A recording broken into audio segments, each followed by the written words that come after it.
Isang mapayapang araw sa iyo. Welcome sa mga payo ni Ama, isang pag-aaral sa biblical na pagiging magulang. Kabanata 1, ang pinagmulan at pundasyon ng pagiging magulang ayon sa Biblia. Ang pagiging magulang ay nagsisimula sa Diyos. Ang pagiging magulang ay hindi nagmula sa mga kaisipan ng tao, kaayusan ng lipunan, o mga nakagawiyang kaugalian. Ito ay nagmula mismo sa Diyos. Bago pa man magkaroon ng mga paaralan, pamahalaan, tagapayo, o mga aklat tungkol sa pagpapalaki ng anak, naroon na ang Diyos, ang may likha ng buhay at ang tagapagplano ng pamilya. Ang pagkaunawa sa katotohanang ito ang nagsisilbing pundasyon ng tamang pagpapalaki ayon sa kasulatan, sapagkat kung ang Diyos ang nagtatag ng pagiging magulang, siya lamang ang makapagtatakda ng tunay na layunin, mga alituntunin, at tamang direksyon nito. Maraming magulang sa panahong ito ang humahanap ng gabay sa lipunan. Ang mga payo ay nakukuha sa social media, mga programa sa telebisyon, mga teoryang pang-edukasyon, at makabagong sikolohiya.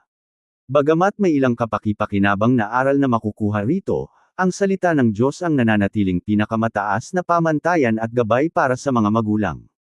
Ito ang pahayag ng Biblia. Nilikha ng Diyos ang tao ayon sa kanyang wangis. Ayon sa wangis ng Diyos niya nilikha ang tao, lalaki at babae ang kanyang nilikha. Binasbasan sila ng Diyos at sinabihan, magpakarami kayo, punuin ninyo ang lupa at maghari rito. Genesis Kapitulo 1 versikulo 27 hanggang 28. Ang bahaging ito ng kasulatan ay nagpapakita ng ilang mahahalagang katotohanan. Una, ang mga anak at pamilya ay nagmumula sa pagpapala ng Diyos. Ang buhay ng tao ay hindi isang hindi inaasahang pangyayari. Ang bawat bata ay isinisilang sa sanlibutan na may tunay na halaga dahil ang bawat isa ay may taglay na wangis ng Diyos. Pangalawa, ipinagkaloob ng Diyos sa tao ang isang malaking pananagutan. Ang utos na, magpakarami at dumami, ay hindi lamang tumutukoy sa pagkakaroon ng mga anak, kasama rito ang pag-aalaga at paghubog sa mga susunod na henerasyon upang makilala at parangalan nila ang Diyos. Pangatlo, ang pagiging magulang ay may banal na layunin. Ang mga magulang ay hindi lamang tagapagbigay ng pangangailangang pisikal, kundi mga tapat na tagapangasiwa ng mga kaluluwa. Maraming magulang ang nakakaramdam ng bigat at pangamba sa ganitong pananagutan. Madalas itanong sa kanilang sarili, tamang paraan ba ang aking ginagawa sa pagpapalaki sa aking anak? Masyado na bang marami ang aking mga pagkakamali? Susundin kaya ng aking mga anak ang Diyos? Handa ba talaga ako sa ganitong tungkulin? Ang mga ganitong pag-aalala ay likas at normal. Kahit ang mga tapat na magulang ay minsan dinadama ang kawalan ng katiyakan. Ngunit ang mabuting balita ay hindi kailanman tinatawag ng Diyos ang sinumang magulang sa ganitong pananagutan ng hindi nagbibigay ng kinakailangang karunungan at gabay. Sinasabi ng Biblia, kung ang sinuman sa inyo ay kulang sa karunungan, humingi siya sa Diyos. Santiago Kapitulo 1 versikulo 5. Kaya naman, ang tamang pagpapalaki ay hindi nagsisimula sa pagkakaroon ng mga magulang na walang kapintasan, kundi sa mga magulang na lubos na umaasa sa Diyos. Halimbawa sa buhay, isang amang humahanap ng tamang gabay. Isipin ang isang amang gumugugol ng mahabang oras sa pagtatrabaho upang matustusan ang pangangailangan ng kanyang pamilya. Ibinibigay niya ang pagkain, nagbabayad ng gastusin sa pag-aaral, at sinisiguro na mayroon ang kanyang mga anak ng mga materyal na pangangailangan. Ngunit napapansin niyang unti-unting lumalayo ang loob ng kanyang mga anak. Ang pag-uusap sa loob ng tahanan ay nagiging maikli na lamang. Ang paggamit ng mga kagamitang elektroniko ay mas inuuna kaysa sa pakikasama sa isa't isa. Isang gabi ay napagtanto niya ang isang mahalagang bagay, bagamat tapat. Siyang nagbibigay ng pangangailangang pinansyal, hindi sinasadya niyang napabayaan ang kanyang tungkulin bilang pinuno sa espiritual na aspeto ng tahanan. Nagpasya siyang gumawa ng mga pagbabago. Nagsimula siyang manalangin kasama ang kanyang pamilya bago matulog.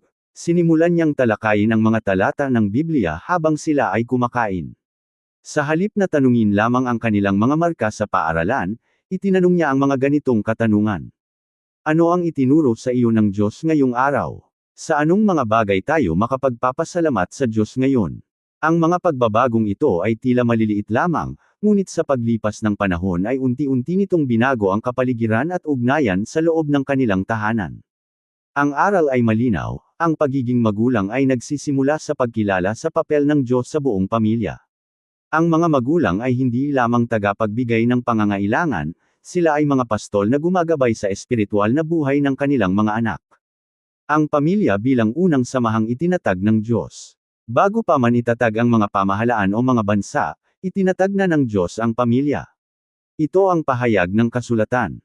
Kaya't iiwan ng lalaki ang kanyang ama at ina, at makikipisan sa kanyang asawa, at sila ay magiging iisang katawan. Genesis Kapitulo 2 versikulo 24. Ang pamilya ang kauna-unahang samahang itinatag ng Diyos sa ibabaw ng lupa. Mahalaga ang katotohanan ito dahil maraming pananaw sa makabagong panahon ang itinuturing na ang pamilya ay isang bagay na hindi kinakailangan o pangalawa lamang sa kahalagahan. Ngunit ipinapakita ng kasulatan na ang pamilya ang nagsisilbing pundasyon ng buong lipunan.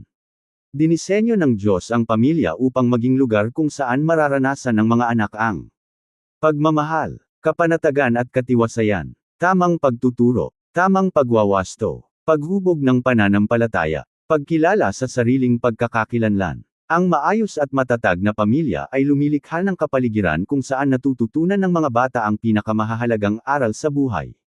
Sa loob ng tahanan, madalas natututunan ng mga anak ang tamang pakikipag-usap sa pamamagitan ng pakikasama sa pamilya, tamang pakikitungo sa kapwa sa pamamagitan ng pagmamasid, tamang paglutas ng hindi pagkakaunawaan sa pamamagitan ng mga halimbawang nakikita. Tunay na kahulugan ng pagmamahal sa pamamagitan ng ugnayan ng mga magulang. Pagkilala sa Diyos sa pamamagitan ng mga aral sa pananampalataya. May namamalian man o wala ang mga magulang, ang kanilang mga anak ay patuloy na natututo sa bawat sandali. Nagtuturo ang mga magulang hindi lamang sa pamamagitan ng mga salita, kundi higit sa lahat sa pamamagitan ng kanilang pang-araw-araw na kilos at gawain. Halimbawa sa buhay, ang pagkatuto sa pamamagitan ng pagmamasid. May isang ina na paulit-ulit na sinasabi sa kanyang anak, laging magsabi ng totoo. Ngunit isang araw, may tumawag sa telepono at sinabi ng ina, sabihin mo sa kanila na wala ako dito sa bahay. Nalito ang bata. Ang itinuro sa salita ay katapatan. Ngunit ang nakitang halimbawa ay panlilinlang. Kadalasan, ang mga anak ay sumusunod sa nakikitang halimbawa kaysa sa mga utos na naririnig lamang. Dapat tandaan ng mga magulang na ang kanilang sariling pamumuhay ay nagsisilbing buhay na aral para sa kanilang mga anak. Ang pinakamalalim na aral ay madalas na itinuturo sa labas ng mga formal na oras ng pagtuturo. Praktikal na gabay para sa mga magulang ngayon. Magtakda ng panahon ng panalangin ng buong pamilya. Kahit 5 o 10 minuto lamang ng pananalangin ng magkakasama ay makapagpapatibay ng ugnayan sa loob ng tahanan at makabubuo ng mabubuting gawi sa espiritual na buhay. Makinig at magbasa ng kasulatan ng regular bilang pamilya. Malaki ang naitutulong sa mga bata ang patuloy na pakikinig sa salita ng Diyos. Maging mabuting halimbawa sa kilos at gawa.